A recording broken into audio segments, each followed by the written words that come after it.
bhavatu sahano bhunaktu saha viryam karavavahai tejasvina vaditamastu ma vidvishavahai.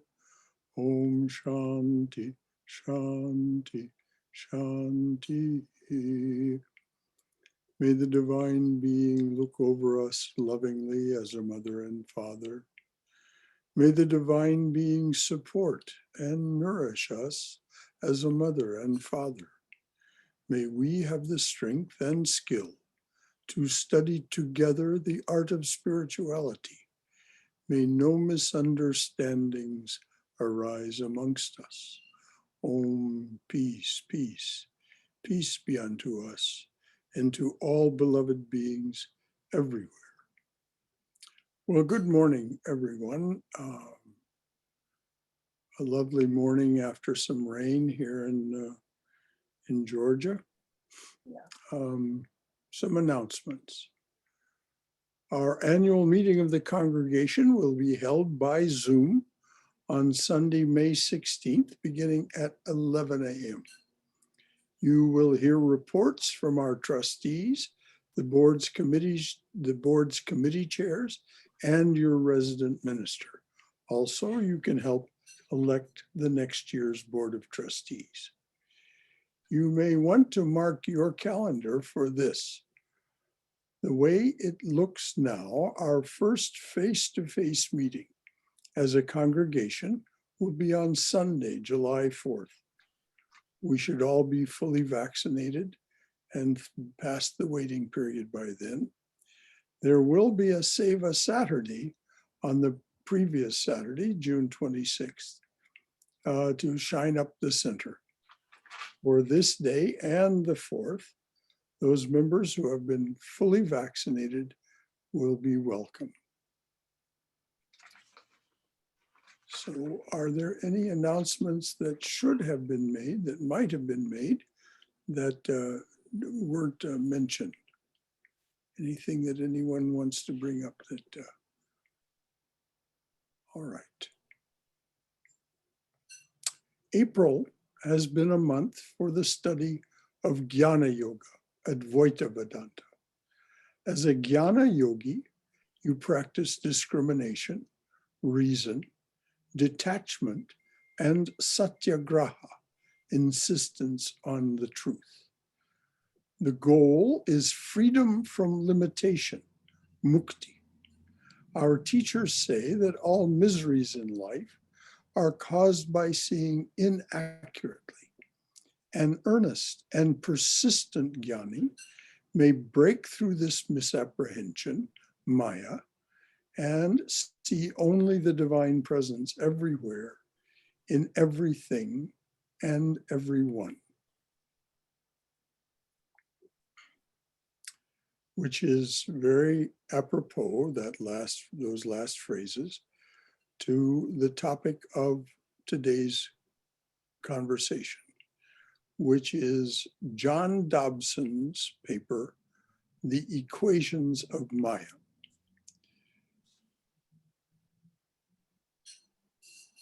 The Equations of Maya is an interesting and long presentation. I'm not going to read you all of it this morning. It would take too long, but all of it will be included in the notes that will be posted with today's talk. So if you wish to read the whole thing, it will be there. As I say, I've abbreviated some parts of it in the interests of time. Now, John Dobson, who by the way was a very close friend of Swami Yogeshananda, John Dobson earned a master's in chemistry from the University of California at Berkeley in 1943. He went on to become an astronomer, a student of human history, and a Vedanta philosopher. Dobson wrote, "Modern cosmologists usually take non-existence for granted and hope to get the universe out of nothing. But must we assume that in the absence of the universe and in the absence of space and time, there would be nothing? Or can we, without so rash an assumption, find clues to what might remain if instead we take existence for granted? If instead we take existence for granted, but leave out space and time, could what remains through apparition or Maya appear as this universe? Can we, from what remains, get a universe of gravity, electricity, and inertia? Now, of course, gravity, electricity, and inertia are expressions of the three gunas. Gravity, sattva, electricity, rajas, and inertia, tamas. So that'll be talked about a bit later, but I just wanted we get a universe out of the three gunas: gravity, electricity, and inertia. Gravity, sattva, electricity, rajas, and inertia. It's interesting that Albert Einstein said, if you can't explain it simply, you don't understand it well enough. John Dobson was a master of explaining Advaita Vedanta simply. On this morning, we will read and discuss his detailed yet very clear descriptions of how Brahman appears to us as this universe. And principle number one, from which Dobson is operating, is Swami Vivekananda's remark or his observation: there cannot be two existences, only one. And we'll see why that's relevant. Swami Vivekananda said there cannot be two existences, only one. So here's a little background. John Dobson wrote the Equations of Maya to be offered as a talk at the 100th anniversary of the 1893 Parliament of Religions.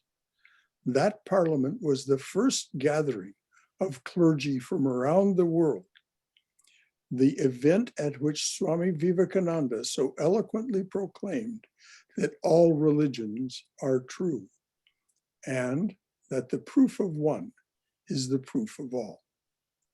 In 1993, John Dobson said, can we by now also square science with religion?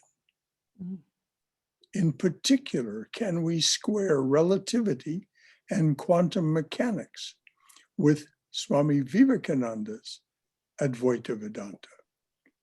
Since there cannot be two worlds, one for the scientists and one for the mystics, there cannot be two worlds, one for the scientists and one for the mystics. It must be that their descriptions are of the same world, but from different points of view. Can we, from the vantage point of this Swami's Advaita, non-dualism, see both points of view? Swami Vivekananda said that science and religion would meet and shake hands. Can we see things from this vantage point? Since the notion of Maya or apparition as the first cause of our physics is eternal, since the notion of Maya or apparition as the first cause of our physics is central to the Swami's Advaita, I have chosen as my subject the equations of Maya. Mm-hmm. Can we find them in our physics? According to the philosophy of the Advaita Vedantins, as the Swami himself has said, there cannot be two existences, only one.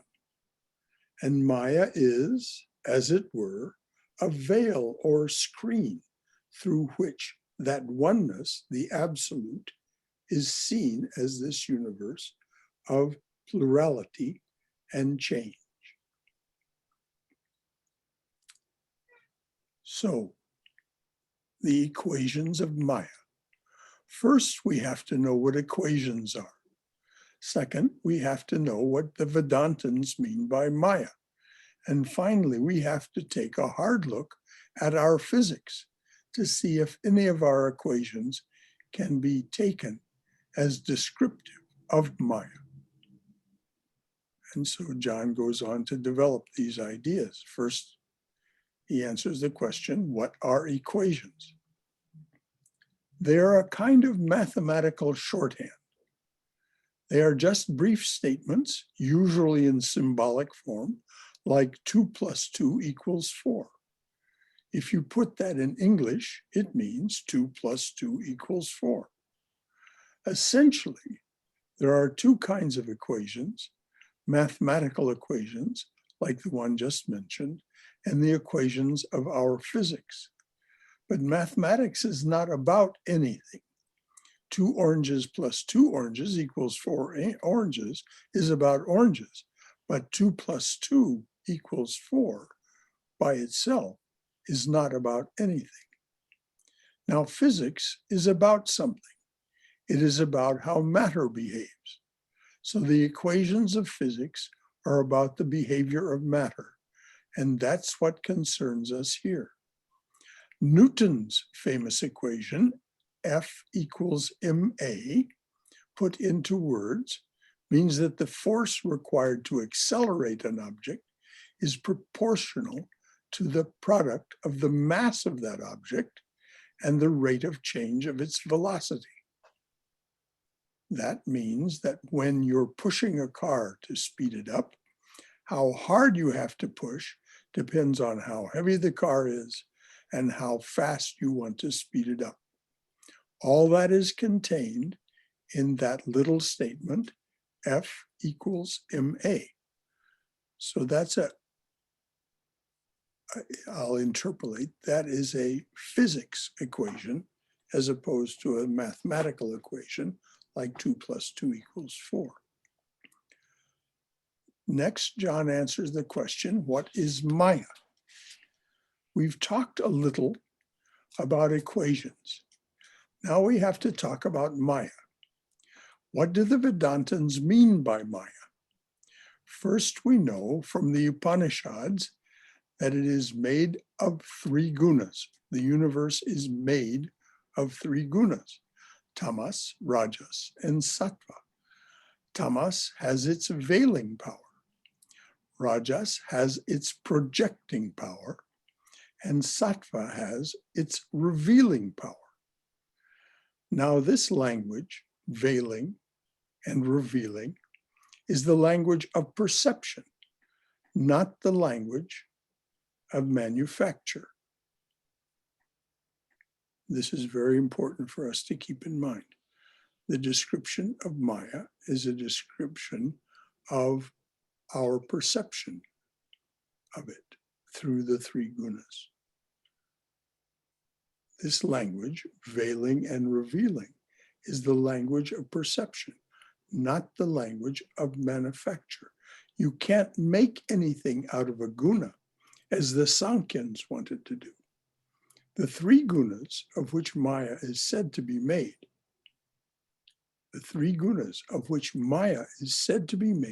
are just 3 aspects of a misperception. They are not substances like wood, stone, or gold, out of which objects could be made. They are simply 3 aspects of an apparition. In order to mistake a rope for a snake, you must fail to see the rope rightly. That's the veiling power of tamas. Then you must jump to the wrong conclusion. That's the projecting power of rajas.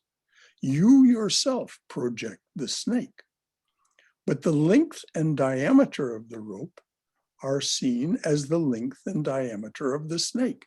That's the revealing power of sattva. If you hadn't seen the rope, you might have jumped to some other wrong conclusion. But many of the Vedantins, when they write about the veiling and projecting powers of Maya, leave out the revealing power. You look in their books, you'll find they leave it out. But you cannot leave it out. If you cannot leave it out, or the theory would be lame and the universe wouldn't run. So you must have all three of these aspects of misperception or apparition: the veiling power, the projecting power, and the revealing power. Even the revealing power is revealing the substance underneath the apparition, but it's still part of the apparition, as we'll see. So we see from the Upanishads that Maya is made of three gunas, that it is a misperception, a kind of magic, and that the universe is therefore apparitional, like the snake for which a rope has been mistaken. But why does the apparition take the form of this universe? But why does the apparition of Maya take the form of this universe? Why do we see the physics that we see? Partly it is the gunas, and partly it is space and time. Swami Vivekananda said in one of his lectures that the universe is the absolute seen through the screen of time, space, and causation. Swami Vivekananda said in one of his lectures that the universe is the absolute seen through the screen of time, space, and causation. He said that time, space, and causation are like the glass through which the absolute is seen. And when it is seen on the lower side, it appears as the universe. So not only is the universe apparitional, it's the absolute seen through time and space. And that allows us to understand why the physics of the universe takes the form that we see. Now, Swami Vivekananda's statement that the universe is the absolute seen through the screen of time, space, and causation allows us to get some interesting information, albeit in negative terms, about what he calls the absolute. Since it is not in time, the absolute is not in time, it cannot be changing. Change takes place in time. And since the absolute is not in space, it must be undivided, because dividedness and separation occur only in space. And since it is therefore one and undivided, it must also be infinite, since there is no other to limit it. Now, changeless, infinite, and undivided are negative statements, but they will suffice. We can trace the physics of our universe from these three negative statements. If we don't see the absolute as what it is, we see it as something else. If we don't see it as the changeless, infinite, and undivided, we'll see it as changing, finite, and divided, since in this case, there is no other else.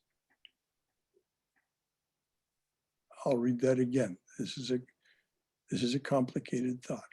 If we don't see the absolute as what it is, we see it as something else. If we don't see it as changeless, infinite, and undivided, we'll see it as changing, finite, and divided, since in this case, there is no other else. There is no other way to mistake the changeless except as changing. So we see a universe which is changing all the time, made of minuscule particles and divided into atoms. But because of the revealing power, the changelessness, the infinitude, and the undividedness show through. The changeless shows through in us as our yearning. Now, here's this connection with perception. So let me start again. Because of the revealing power, the changelessness, the infinitude, and the undividedness show through. The changelessness shows through in us as our yearning for peace and security. And it shows in what we see as matter, as its mass or inertia. The infinite shows in us as our yearning for freedom. And it shows in what we see as matter, as the electrical charge on the minuscule particles. And the undivided shows in us as love. And it shows in what we see in matter as gravity and the attraction between opposites, like positive and negative electrical charges. So the universe is wound up against gravity only because the undividedness shows through. And it is wound up against electricity only because the infinitude shows through. Gravity, electricity, and inertia are simply the nature of the underlying existence showing through, just as the length and diameter of the rope show through in the snake for which it has been mistaken. What we see as energy is simply the underlying existence showing through. Everything that happens because of that. Now, what does he mean wound up? He means that if you take a piece of cloth and you wind it up, all of the cloth is contained in what is wound up.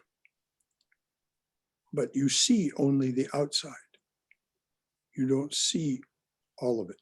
We don't see all of the universe at once. Well, we do in one sense, particularly if we practice meditation long enough. But we don't, in our ordinary frame of reference and consciousness, awareness, we see the wound upness. We see the exterior of it. That's what he means by wound up.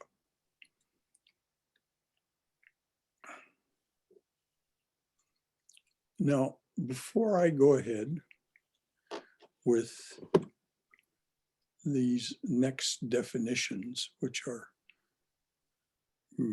taking the idea and developing its pieces, let's take a few moments, to see if there are any comments or questions about what's been said so far. Brother Shankara? Yes, Uma. As you said, the three gunas, sattva, rajas, and tamas, they constitute the universe. Now, these gunas are also in each one of us. We are also, as in Bhagavad Gita, that chapter on gunas, they say that each one of us also possesses, to a more or less degree, some sattva, some rajas, some tamas in us. So, is it logical to argue that if we increase the amount or quality of sattvic gunas in us, we can come closer to our absolute form or God or whatever we call advaita ideal.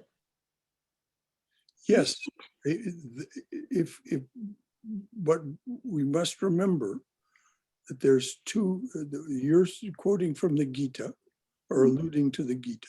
Mm. Gita is the Sankhya formulation in which the gunas are actually the constituents of which the universe and we ourselves are made. Yeah.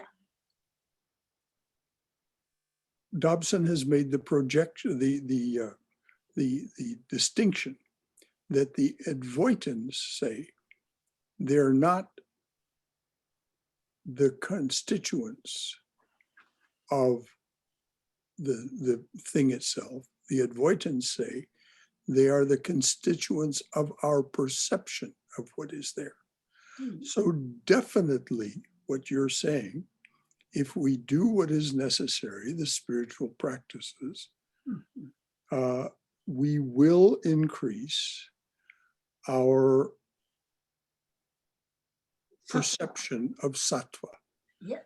And this is one of the reasons to visit a place like our chapel, because as Swami Vivekananda says, it is soaked in the tanmatras, the vibration of sattva, that which causes us to perceive in a sattvic way.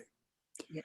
So yes, it is logical to say that if we go forward in a spiritual practice that increases our perception of sattva, increases the level of sattva in our perception, then we will see more of the truth revealed to us. But it will still be within the realm of time, space, and causation.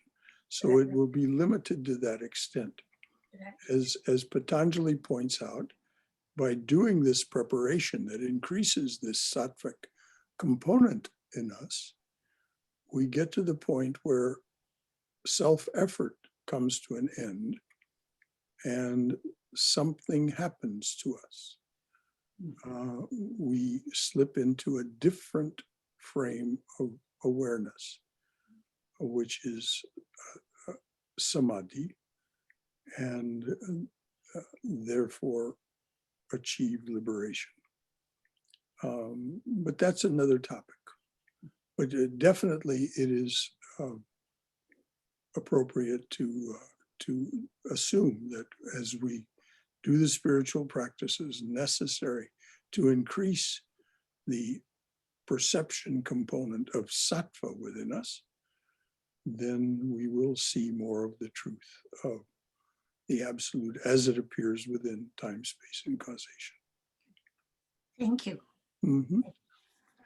Anything else, dears? Shankara? Yes, dear.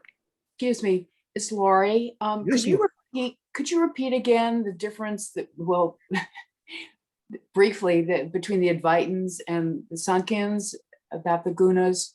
Well, as for the purposes of a spiritual aspirant, it's what Swami Prabhavananda called a distinction without a difference.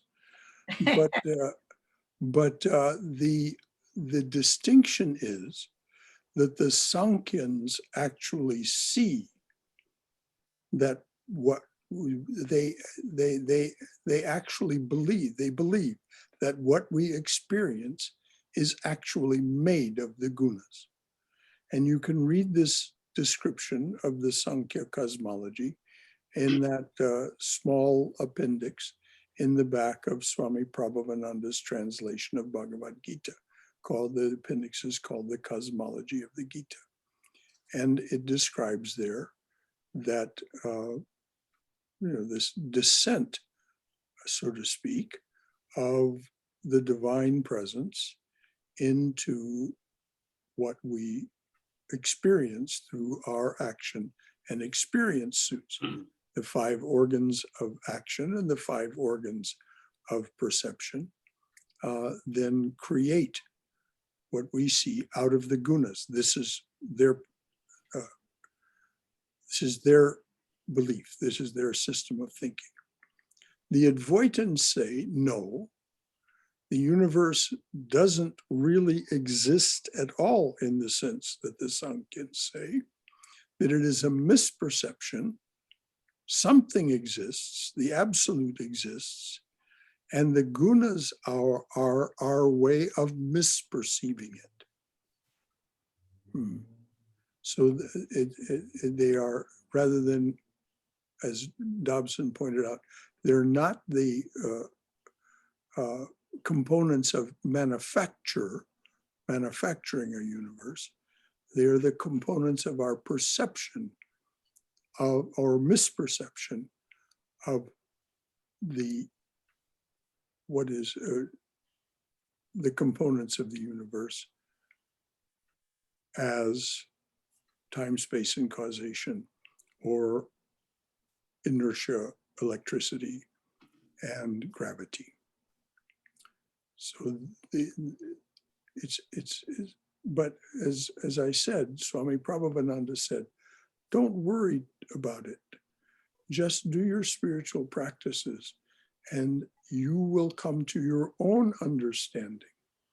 You will come to your own understanding of these things because you are unique. You are a unique aspect of the absolute appearing within time, space, and causation. And so will reach your own understanding.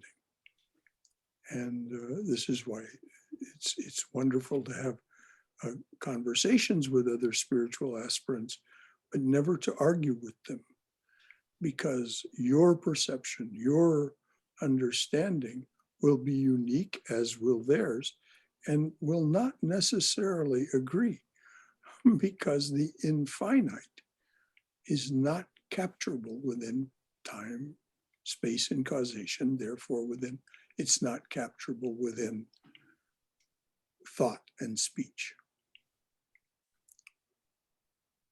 Does that get it? Thank you so much. Yes. Brother Shankara, Yes, Bhagarat. John Dobson was invited quite a few times by Swami Yogeshananda. So he has given the lecture, and as a person, he was so distinct. His knowledge was so sharp, and his rendering of the knowledge was so fearless because he wanted nothing from anyone. He was completely independent. Such a unique person. But I'm going back to your simile of the snake, because the snake has been used by the Christian religion, by Hindu religion, in many metaphorical senses. Yes. But one aspect of snake, which comes to me right now, is wrapped around the neck of Shankara, Shiva, Brahma. And what happens, either you can see the snake or you can see the Brahman. If you try to analyze, and the same 3 qualities that you are saying, if you go beyond the quality, you will be able to see only Brahman and no snake. And therefore, the fear goes away. This is the reason why one Sanskrit poet, he tells the snake that I know your strength is because you are wrapped around Shankara, the neck of Shankara. You get down from that one and I can make you into a dead body in no time by beating you with my stick. And I think this is a very good metaphor. Yes, it's very poetic. It's beautiful. Very poetic and very, very, very meaningful also, because that Maya wrapped around Shankara is what creates an illusion before us. The fear of us, the fear that the snake will bite me and kill me. But the moment you separate the two, one from the other, then you are a master of yourself. Exactly. This is why Kundalini, the snake coiled at is still within time, space, and causation. And so, though it rises and though it energizes the spiritual centers in us, it is still within limitation. And so it is still not the final word, so to speak, though it is a vast distance from ordinary sense consciousness. Thank you, Bhagarat. Anything else, dears? All right, we'll go ahead with John Dobson. This is his subhead, causation. So we have seen from the Upanishads that Maya is made of 3 gunas. The Sankhya's call it Prakriti, the first cause, and we have seen that the first cause must be apparitional.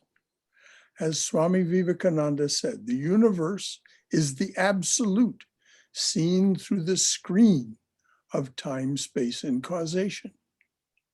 Here I need to say a few words about causation, because what we ordinarily see as causation is not apparitional.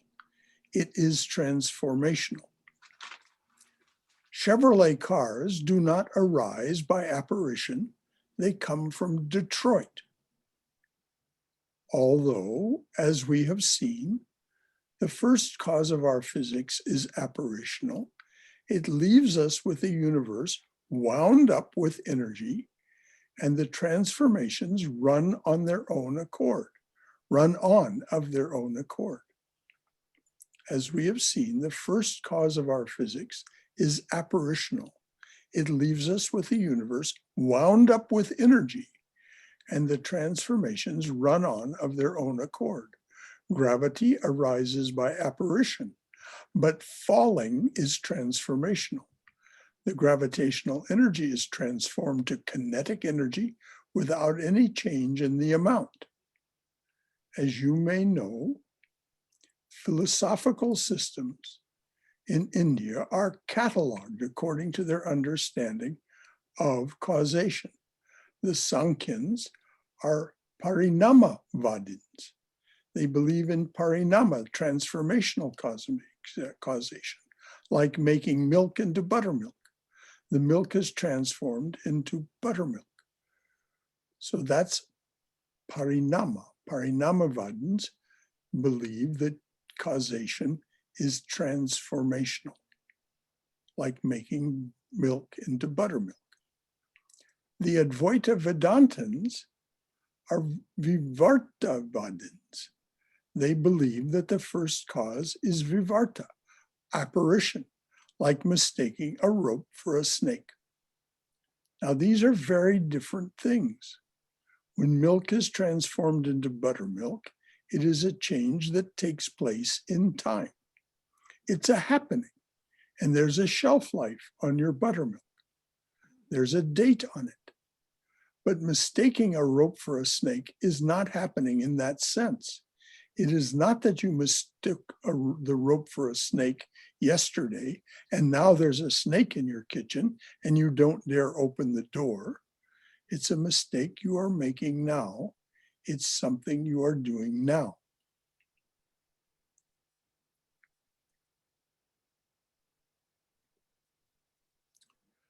On December 14th, 1882, Vijay Krishna Goswami asked Sri Ramakrishna the question, "Sir, why are we bound like this? Why don't we see God?" Now, mind you, this follows. I've skipped a good portion of the talk that goes into great detail, but so we're going from the mistake that we make. And Vijay Goswami asked Sri Ramakrishna, why do we make this mistake? Why are we bound like this? Why don't we see God, the absolute? And Sri Ramakrishna answered, Maya is nothing but the egotism of the embodied soul. This egotism has covered everything like a veil. All troubles come to an end when the ego dies. If, by the grace of God, a man but once realizes that he is not the doer, then he at once becomes a jivan mukta. If, by the grace of God, a man once realizes that he is not the doer, then he at once becomes a jivan mukta. Though living in the body, he is liberated. He has nothing else to fear. So John has a subhead, what is egotism? So Maya, the first cause, is made of 3 gunas and consists of seeing the absolute through the screen of time, space, and causation. And we continue to see it thus because of egotism. What is this egotism? Those of you who have read Erwin Schrödinger's little book, What is Life, may already see that egotism is a genetic invention. Egotism is a genetic invention to keep a living organism alive. The prime directives of this genetic programming are to keep the organism alive and to pass on the genetic line. These are the components of egotism as defined, as interpolated from what Sri Ramakrishna has said, and you'll see why in a few moments. The prime directives of this genetic programming are to keep the organism alive and to pass on the genetic line. And the egotism required for the fulfillment of these prime directives is what Sri Ramakrishna referred to as the unripe ego. The discrimination is made between the organism and its environment for the sake of fulfilling these directives.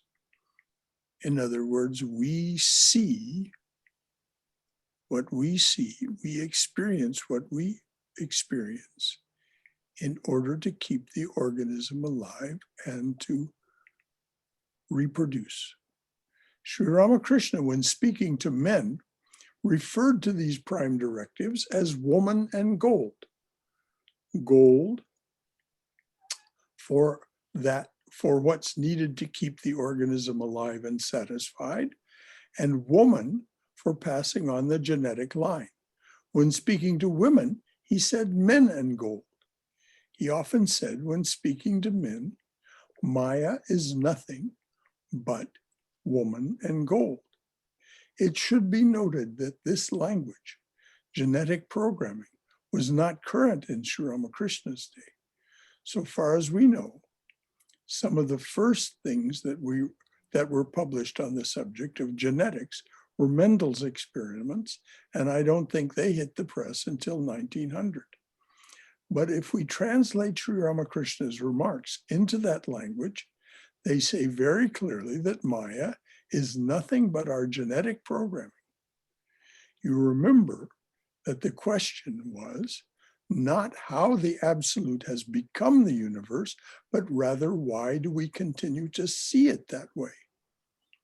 And the answer is that it is because of egotism. And that egotism turns out to be nothing but genetic programming. It is this genetic expectation that keeps the wool pulled over our eyes. It is the expectation that by following the dictates of the genes, we'll reach the peace and security of the changeless, the freedom of the infinite, and the bliss of the undivided. But that is just a genetic mirage. And that's what Sri Ramakrishna meant when he said that we felt as if we're the doer, when in fact it is our genetic programming expressed in this way that is represented as the gunas. and is our doing. So I'll read that last again. It is this genetic expectation that keeps the wool pulled over our eyes. It is the expectation that by following the dictates of the genes, we'll reach the peace and security of the changeless, the freedom of the infinite, and the bliss of the undivided. But that is just a genetic mirage. Sometimes when you read in the Gospel of Sri Ramakrishna that he says that we are not the doers, you might think he is speaking, he is asking us to pretend. Because I boggled that, I'll read it again. Sometimes when you read in the Gospel of Sri Ramakrishna that he says that we are not the doers, you might think that he is asking us to pretend that we are not the doers. No, he never makes that kind of mistake. He is not asking us to make believe anything. He is asking us to discriminate between the real and the make-believe, and to let the make-believe go. I once wrote to Swami Yogeshananda that this earth can't bloom a flower. Without the sun, no plants would bloom. Without the falling together of hydrogen, no suns would shine.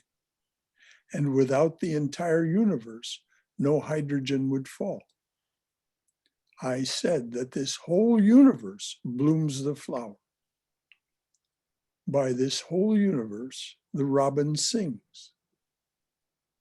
But by what blooms this universe?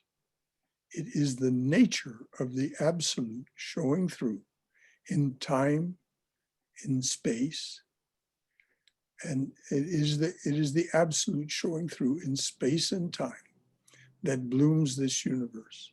It is the revealing power of Maya. The dream is in the dreamer, and the dream is alive.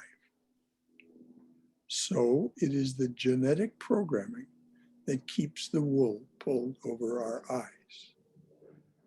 Now, because that's so important, I'm going to read it again. It is the whole universe. And this is the finding. If you read the book, Love Poems from God, about the testimony of 12 saints, you'll see that this is the realization that they reach. It's as if John was celebrating what they say, though it's his own realization. I once wrote to Swami Yogeshananda that this earth can't bloom a flower. Without the sun, no plants would bloom. Without the falling together of hydrogen, no suns would shine. And without the entire universe, no hydrogen would fall. I said that this whole universe blooms the flower. By this whole universe, the robin sings. But by what blooms this universe? It is the nature of the absolute showing through in space and time that blooms this universe. It is the revealing power of Maya. The dream is in the dreamer, and the dream is alive. So it's the genetic programming that keeps the wool pulled over our eyes.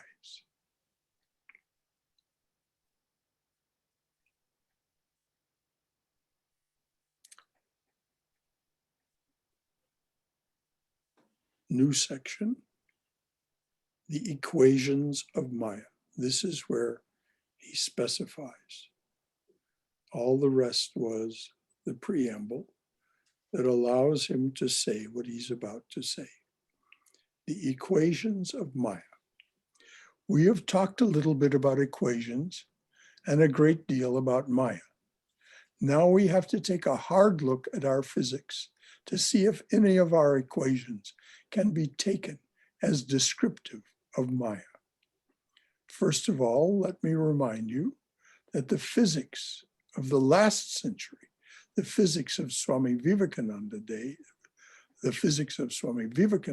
day, was nothing like the physics of this century. In those days, it was taken for granted that the mix of the chemical elements in the universe had been given at the time of creation, if there was a creation, or had been around forever, if there was a forever, and that if you just keep shuffling the mix long enough, it would come out in the present configuration again. The Swami sometimes referred to that view. Don't take it as gospel truth, he said. He is just quoting the scientific view of his day. The Swami sometimes referred to that view. Don't take it as gospel truth. He is just quoting the scientific view of his day. In those days, it was taken for granted that the universe consists of real particles with real mass and real energy moving through real space in real time. It was taken for granted that mass and energy were different things, that space and time were independent of each other, and that if we knew the present position and momentum of the particles, we could predict the entire past and future of the universe. No one thinks like that now. There have been some major revolutions in our understanding of physics since then, and they began just after Swami Vivekananda passed away. Relativity. In the winter of 1895-96, Swami Vivekananda met Nikola Tesla and asked him if he could show that what we call matter is just potential energy. The Swami said, I am to go and see him next week to get this new mathematical demonstration, which apparently never came.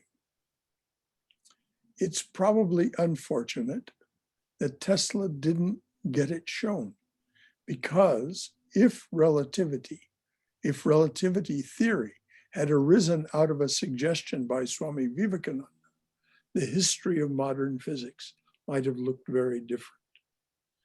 The notion that what we see is matter, the notion that what we see as matter is just potential energy, was published as an appendix to Einstein's relativity paper 10 years later.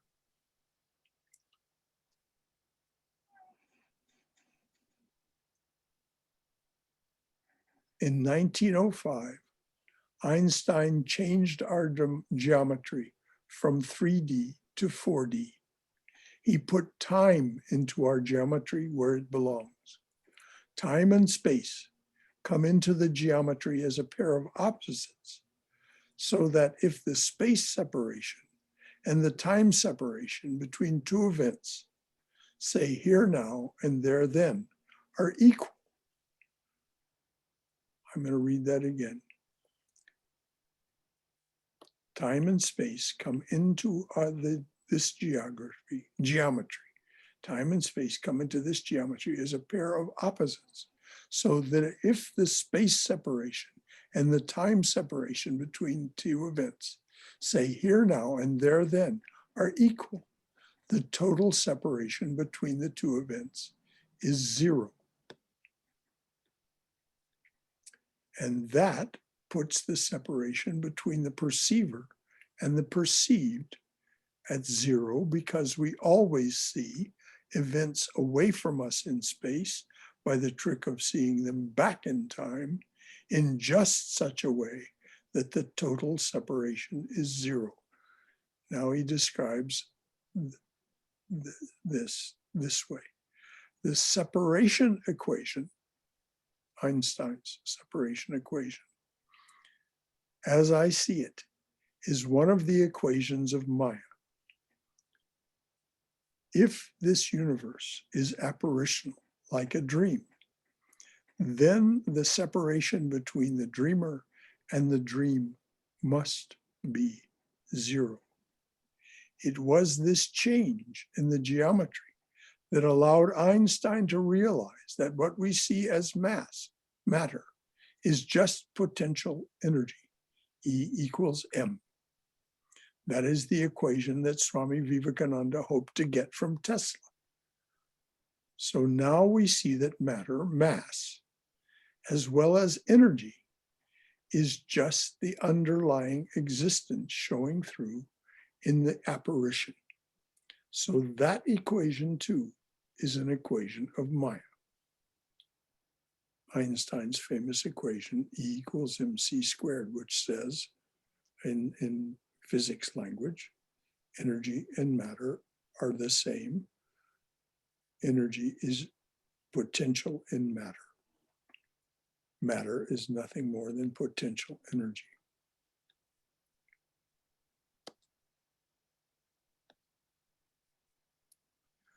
It is easy to see now that the universe is wound up against gravity because the undivided shows through in the separation. And it is easy to see now that the universe is wound up against the electrical charges of the minuscule particles because the infinite shows through in the smallness. And we owe a great deal of these considerations to Einstein. But there is another revolution that has taken place in our physics, which is considered even more basic than Einstein's change in our geometry. That is quantum mechanics.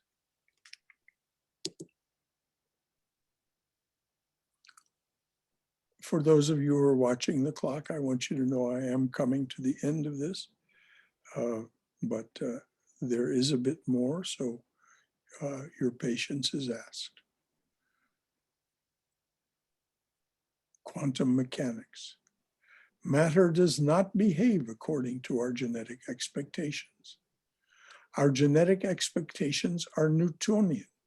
They take for granted that space separations are real and that causation is transformational. That is why so many people have so much trouble understanding relativity and quantum mechanics. Our genetic expectations are offended. We cannot easily accept the fact that it is impossible to know everything about a physical system, just as it is impossible to identify the snake for which a rope has been mistaken. But there is this deep uncertainty lying at the bottom of our physics. In the late 1920s, Werner Heisenberg pointed out that the product of our necessary uncertainty in the late 1920s, Werner Heisenberg pointed out that the product of our necessary uncertainty in where a particle is and our necessary uncertainty in its momentum can never be smaller than Planck's constant over 2 pi. Now that, I'm not going to try to explain that. First of all, I don't understand it well enough. But this is the assertion of Werner Heisenberg, and it is one with which John Dobson agreed.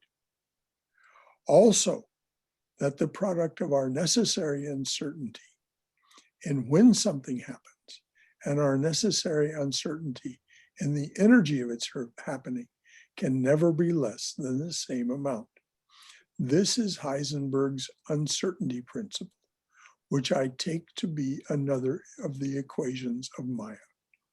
What it says is that if we see what we see through the screen of time, space, and causation, what it says is that if we see what we see through the screen of time and space, we cannot quite tell what it is that we see.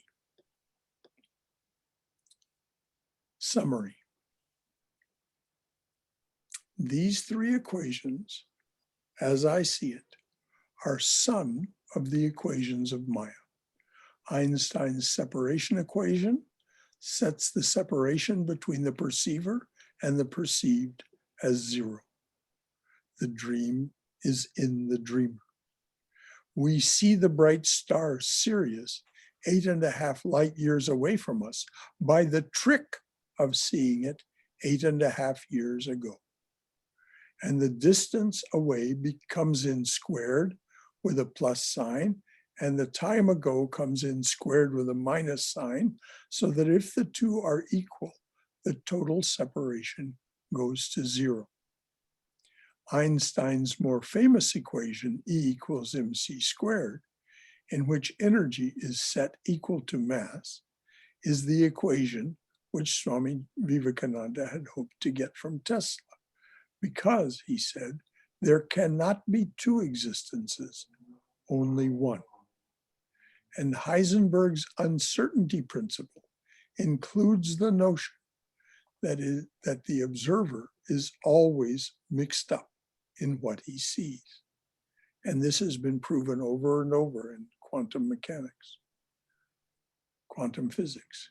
There is no longer any talk of a universe independent of the observer, any more than there is talk of an apparitional snake independent of the person who is seeing the apparition. Whence and whither? For a long time, I have felt that the physicists were just on the verge of noticing that the first cause of our universe is apparitional, that our physics is just the physics of an apparitional universe. I mentioned that to Johnny Carson when I was on his show a couple of years ago. And I said that if you mistake a rope for a snake, what you do is look at it very carefully, and you notice that it has these diagonal markings on its back. And you think, it looks like a rope. Have we had ropes long enough for the snakes to imitate them? And you call it a rope snake.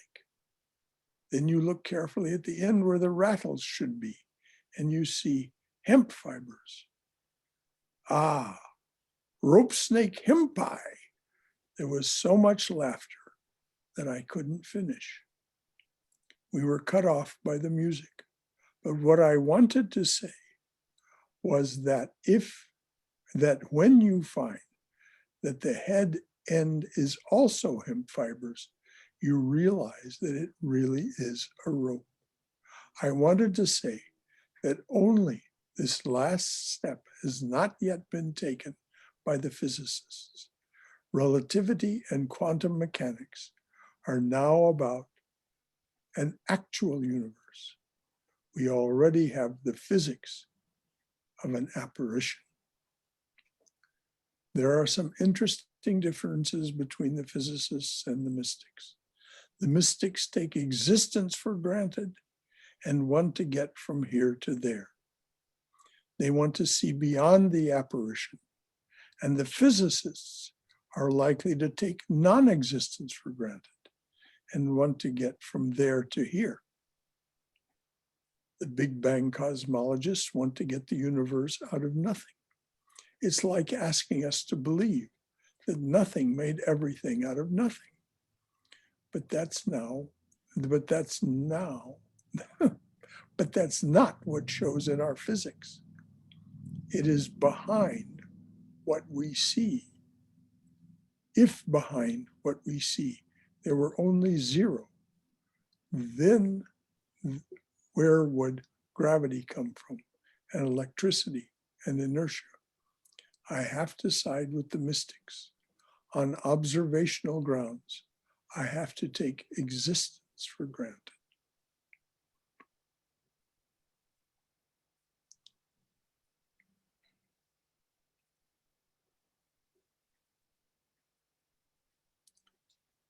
All the mystics and religious aspirants agree that faith is the root of spiritual experience. And that would not be possible unless the universe were apparitional. If the milk has been made into buttermilk, faith that it's not, that it's milk will be no avail. If the milk has been made into buttermilk, faith that it's milk will be no avail. Whereas, if you've mistaken your friend for a ghost, faith that it's your friend ends the problem. Here, let me remind you that physics and philosophy are our maps. They can be judged as far as true or false according to whether they correspond or do not correspond to facts. But mysticism or religion is a journey. And about a journey, one does not ask whether it is true or false, but only where it goes. Will it take me to the goal? Our problem is to reach the goal, to see beyond the screen. You remember that Swami Vivekananda said that the universe is the absolute seen through the screen of time, space, and causation. It's no use asking how the absolute became the universe. The absolute has not become the universe any more than the rope has become a snake. Our problem is to see it straight. And if you remember that Sri Ramakrishna said that Maya is nothing but the egotism of the embodied soul, and that is genetic. The prime directives of the genetic program are to eat, stay alive, and pass on the genetic line. That's why we feel ourselves to be the doers of action and the enjoyers of its fruits. It's just a genetic mirage. The genes have persuaded us that by following their dictates, we will reach the peace of the changeless, the freedom of the infinite, and the bliss of the undivided.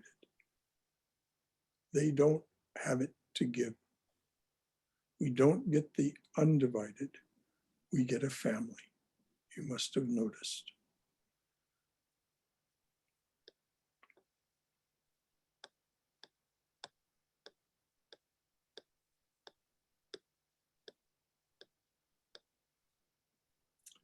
And let me remind you that space is not that which separates the many, but that which seems to separate the one. And that in space, that oneness shines. Therefore falls whatever falls. And space is not that in which we see the small, but in which the infinite appears as small. And in that space, the vastness shines. Therefore bursts whatever bursts. Therefore shines whatever shines.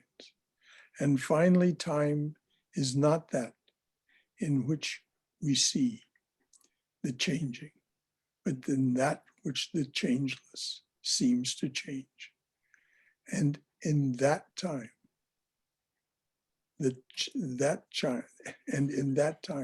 changeless shines. Therefore rests whatever rests. Therefore coasts whatever coasts. Swami Vivekananda said that science and religion would meet and shake hands. I think that time has come. So as I said, this entire paper will be without its redactions available to you along with the recording of this talk. So before we close, are there any thoughts, any comments, any questions about this remarkable discussion by John Dobson, who was a dear friend of Swami Yogishananda's, about the equations of Maya? Oh, Brother Shankara, Yes, Uma.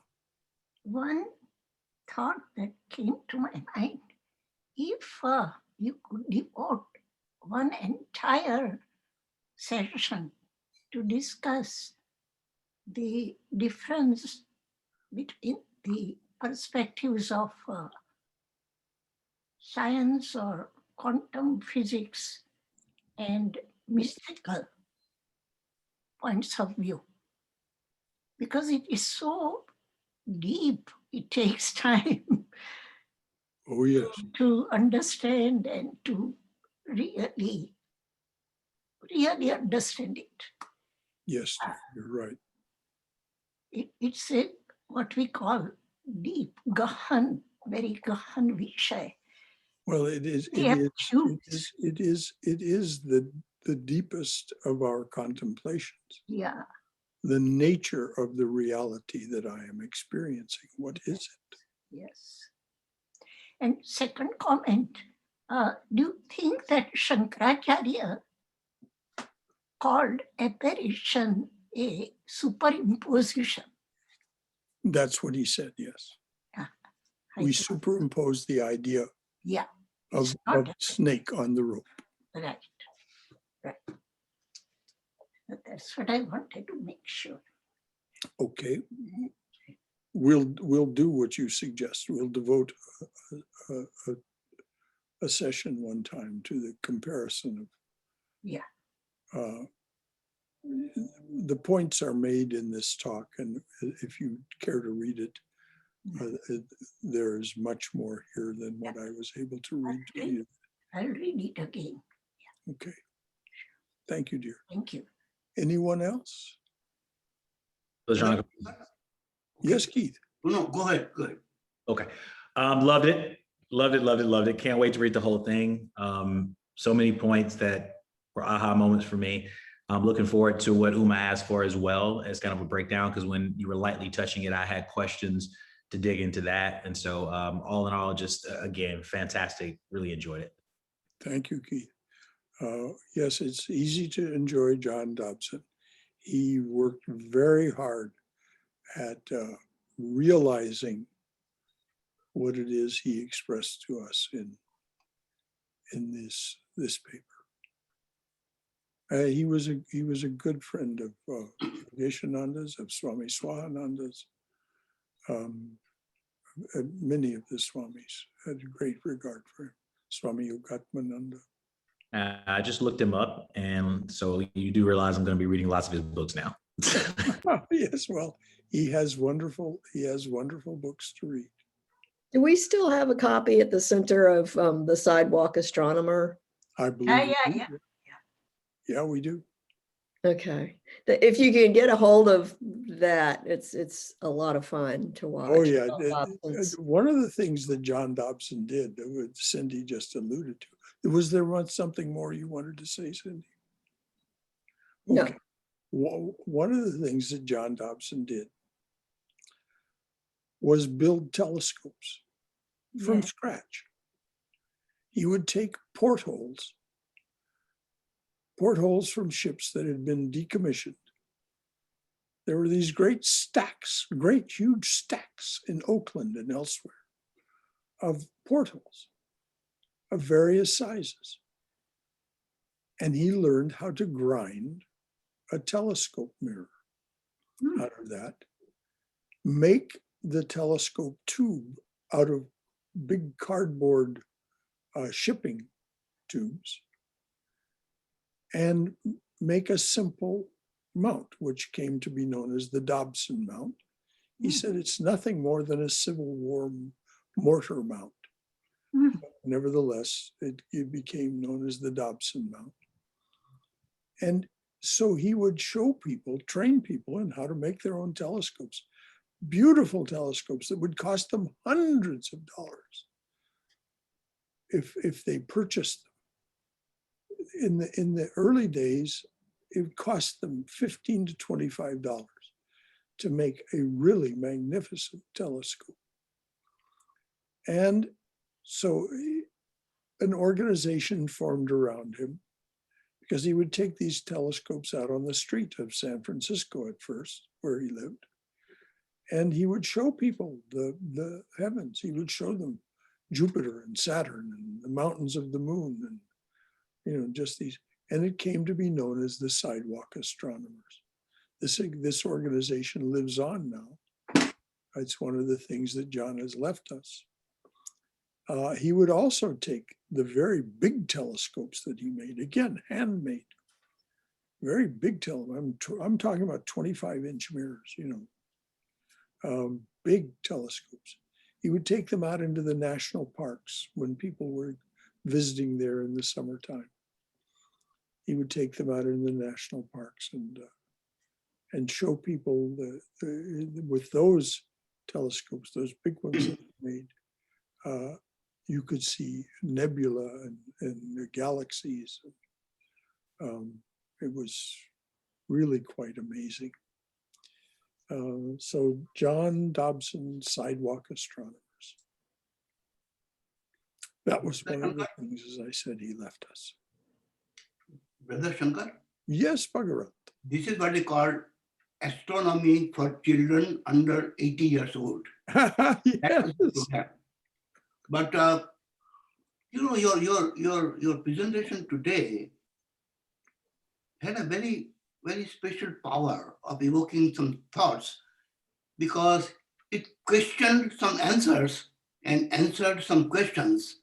Mhm. And it can create, at least for a while, a very confusing array of thoughts which we all need, because we cannot put the dirt under the carpet all the time and live like that. So to that extent, it was very, very helpful. Your idea of Maya is genetic programming, I was flabbergasted, so to speak. Ramakrishna might not put that terminology, genetic programming, but he addressed that one. Yes. And the Mendelian principles which you are talking about, Mendel was a monk. And yet he found all these genetic principles.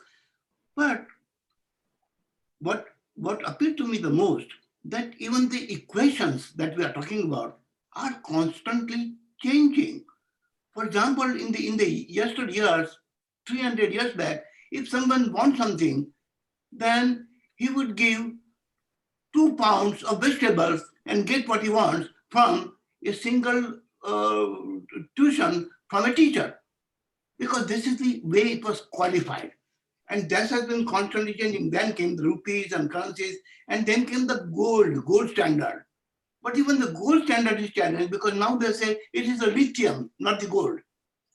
This is the reason why in Australia, they say it is a golden country now, because they have found more lithium in their mountains than here. So look at the way on which we are constantly like a straw in a wind. We are blowing from this direction to this direction to this direction to this direction, and there's no end to it. There is no end to it. You're absolutely right. It is that, how can there be any end to it in the infinite? There cannot.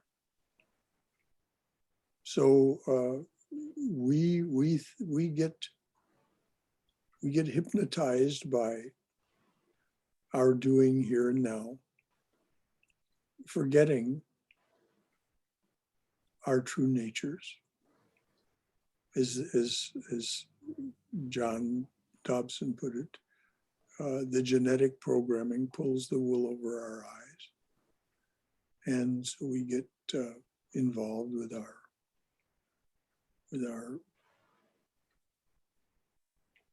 eating and surviving, and in certain parts of our lives, passing on the genetic line and so on.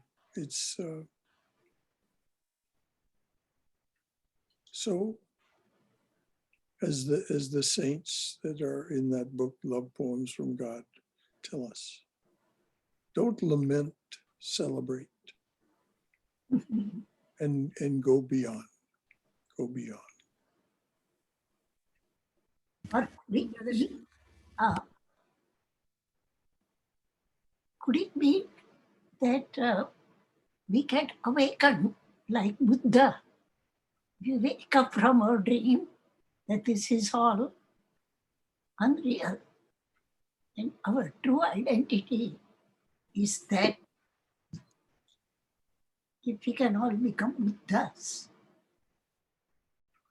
Well, we definitely all can become Awakened. awakened. Yes, we can. It starts with that spark of desire within us for greater freedom, for greater happiness. And we look here and there and we think, well, I'm not getting it from the material world. What's going on here? And so we then look further and something else awakens within us. And then we end up spending our time like we did this morning on a Sunday, listening to such things as John Dobson. And it's very important for us to remember that once we get past the idea that we are the doer, then we can see both the universe as the universe of time, space, and causation, of relativity, and the absolute as both real. Sri Ramakrishna says, both are real. Water still, water in waves, same water. But we cannot really assimilate that as long as we think, as long as we're trapped in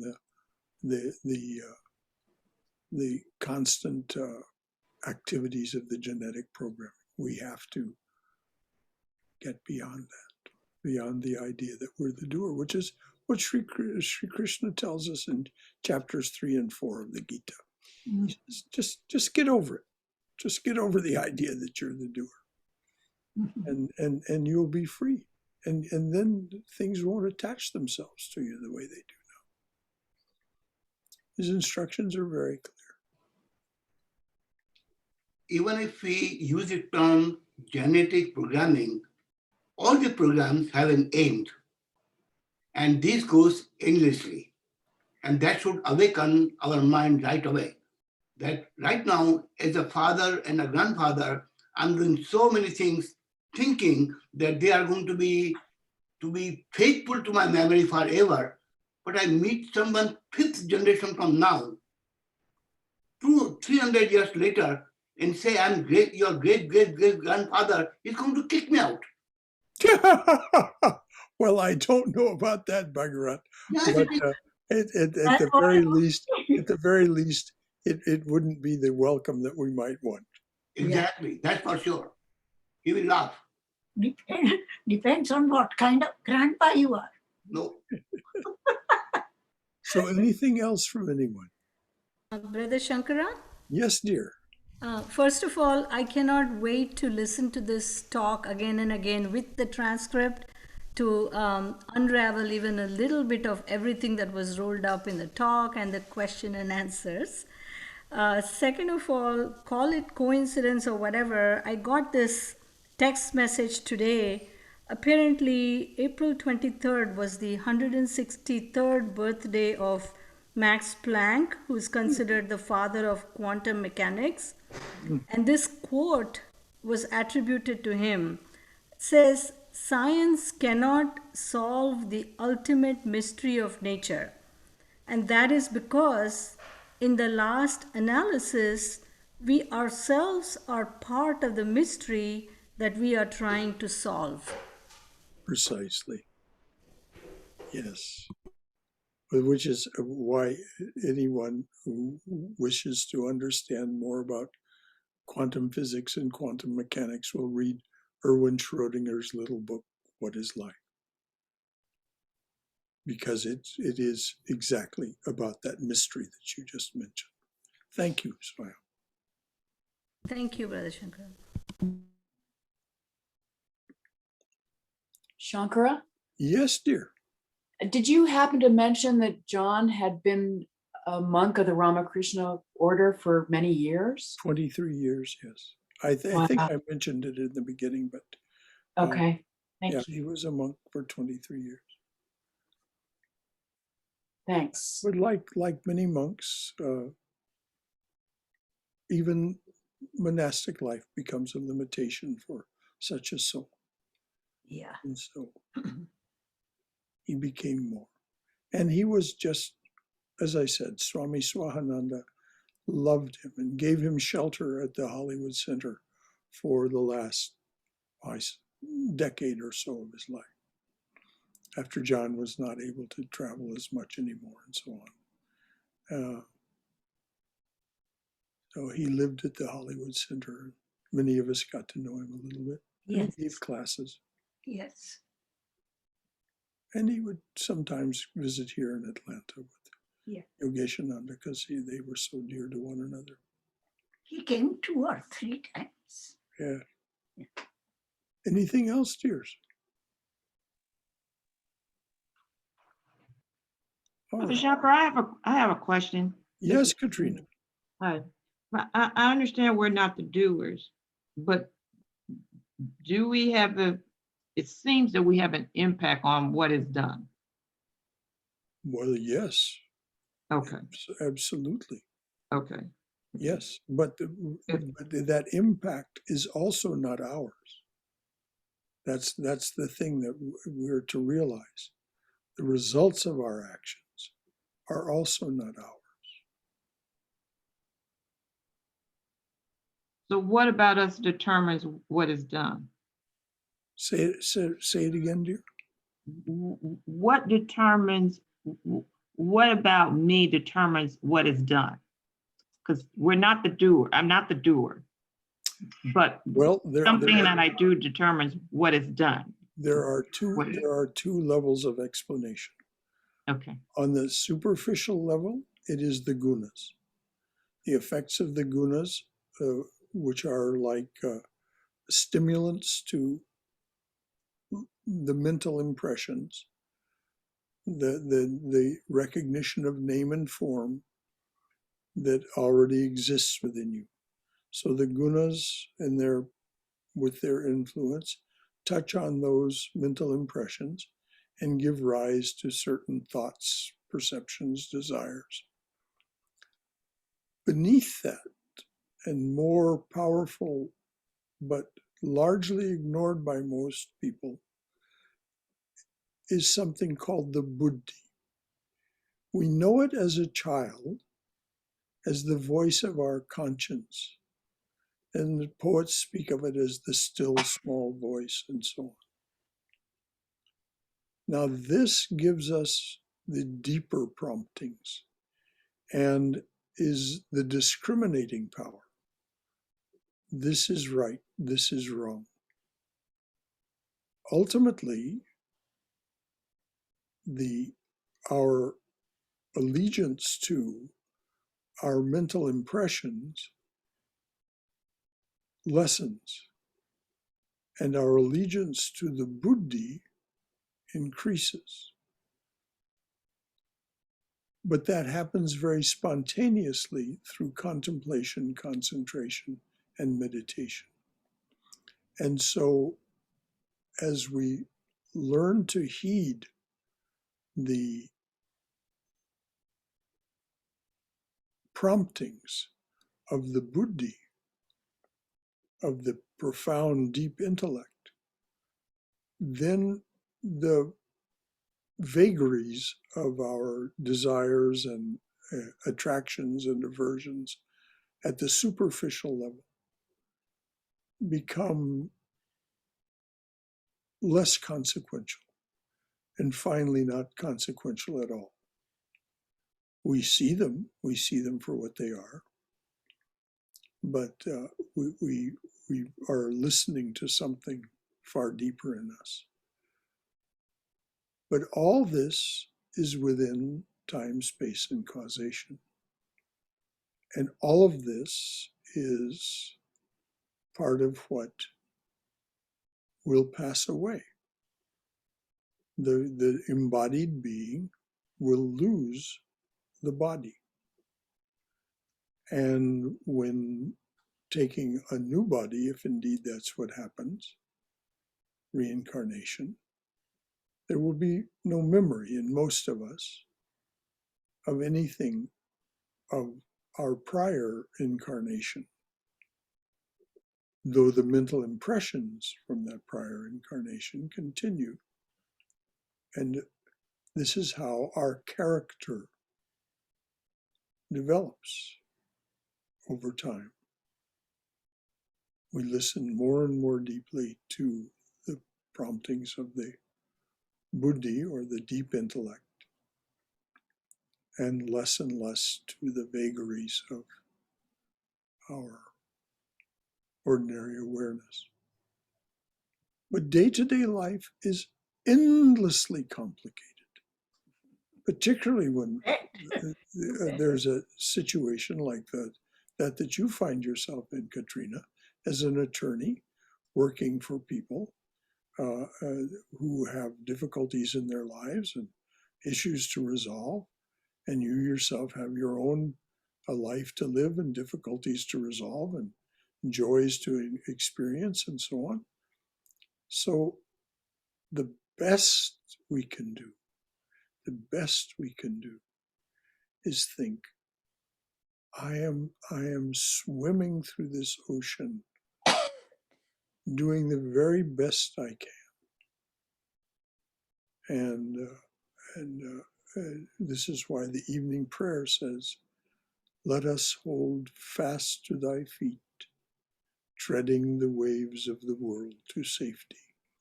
Hold fast to the feet of the divine, however you define the divine presence.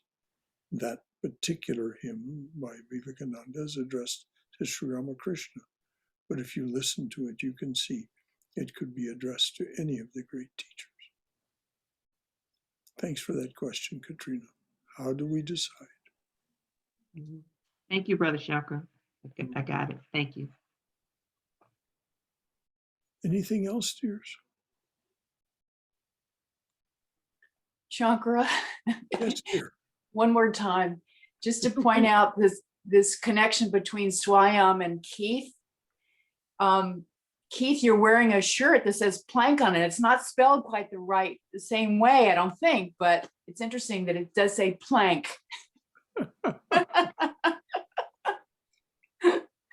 Well, for those of you who don't know anything about the name Max Planck,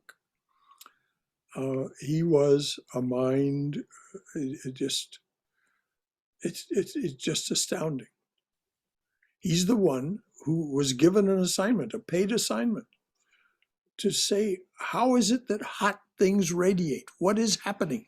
It was given to him by a manufacturer who wanted to improve the quality of their products. And so how do hot things radiate? And so he came up with, he like Sherlock Holmes, he exhausted every other possibility within Newtonian physics. None of them explained it. And finally, he said, it seems that they emit, and he named them quanta. And then the experimentation began. He was proven correct. And the double slit experiment took place, and it turns out that the observer conditions how the observed is observed, what the results of the experiment are, depend on the expectations of the observer. And all of these incredible findings. So Max Planck was, and all of these fellows, that came along, men and women that came along. The women are less celebrated, as we might expect, the way things have gone, but they were there. Anything else, dears? Thank you, Lori. Thank you. Thank you, Brother Shankara. We'll see you next time. Thank you. All right. We'll close with our prayer, so deeply needed. Join me in these sentiments, if you will. This is again Swami Yogeshananda's translation of this ancient prayer for peace. Let there be peace in outer space. Let there be peace in the sky, on the earth, and in the waters. Let there be peace in the herbs, the plants and the trees. May the gods be peaceful. May the whole universe be pervaded by peace. Let that infinite, universal peace prevail throughout my being. Om Shanti, Shanti, Shanti. Peace, peace, peace be unto us and to all beloved beings everywhere. And the reason that peace of mind is so devoutly to be wished is that it is in that quiet mind that clarity arises. It doesn't come from outside, it comes from within us. That clarity is always there, masked by our hypnosis with the things that unquiet our mind. So let there be peace. Let that infinite universal peace prevail throughout my being. Jai Shri Guru Maharaj Ji Ki Jai. Durga, Durga, Durga.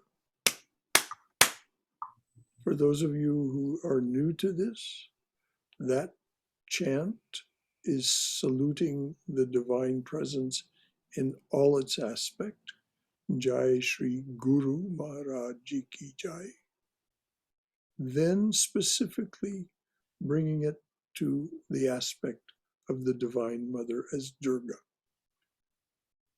Durga is the one responsible for our discrimination, this buddhi that I was talking about, and also is responsible for keeping us safe as we journey through life. So Jai Shri Guru Maharaj Ji Ki Jai. Durga, Durga, Durga. And Swami Prabhavananda was asked, why the clapping, Swami? And he said, why, to get her attention, of course. So may you be safe. May you be healthy. May you be cheerful. May you have peace of mind. Go forward in the loving and protective embrace of the divine being. So until next time, which will be as early as tomorrow evening at 8 o'clock, if you want to join us for our reading and discussion of those love poems from God. Tuesday evenings, we read and discuss the biography of Sri Sharada Devi, Holy Mother, written by Swami Chetanananda. And on Wednesday night, we're studying Jnana Yoga by Swami Vivekananda, in which many of the quotes that were in this talk today are from those classes that were delivered in London in 1895 and 1896 that are collected as Jnana Yoga. Then on Saturday mornings at 11 o'clock, we're studying a book called Realizing God by Swami Prabhavananda. It's a collection of his talks. And then next Sunday, we'll talk about something else having to do with bhakti. May is a month for the study of bhakti yoga, devotional path. So until the next time, much love to all of you. Thank you, Brother Shankara. Wonderful lecture and discussions. All right, Thank you dear. so much. Thank you very much. Bye-bye all. Bye-bye. Thank you.